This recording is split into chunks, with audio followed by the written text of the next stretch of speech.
Custard fruit salad ഉണ്ടാക്കാൻ വേണ്ടിയിട്ട് 2 packet പാൽ നന്നായിട്ട് തിളപ്പിച്ചെടുക്കുന്നുണ്ട്.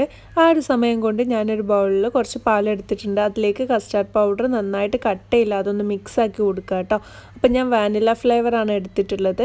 പിന്നെ അതാ പാൽ നന്നായിട്ട് തിളച്ച് വരുമ്പോൾ അതിലേക്ക് മധുരത്തിന് വേണ്ടി പഞ്ചസാരയും മിൽക്ക് മെയ്ഡും ആഡ് ചെയ്ത് കൊടുക്കുന്നുണ്ട്. നിങ്ങൾക്ക് ഇഷ്ടമുള്ളത് ആഡ് ചെയ്ത് കൊടുക്കുക കേട്ടോ.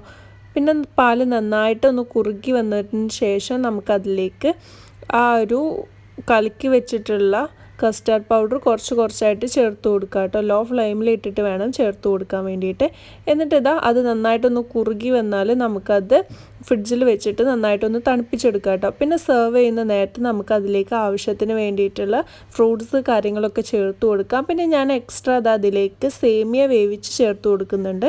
അപ്പോൾ ഇതിൻ്റെ ഡീറ്റെയിൽഡ് ആയിട്ടുള്ള വീഡിയോ ഞാൻ എൻ്റെ യൂട്യൂബ് ചാനലിൽ അപ്ലോഡ് ചെയ്തിട്ടുണ്ട്. അപ്പോൾ താല്പര്യമുള്ളവർ പോയി കാണുക. എൻ്റെ ചാനൽ സബ്സ്ക്രൈബ് ചെയ്യാനും ഷെയർ ചെയ്യാനും മറക്കരുത്.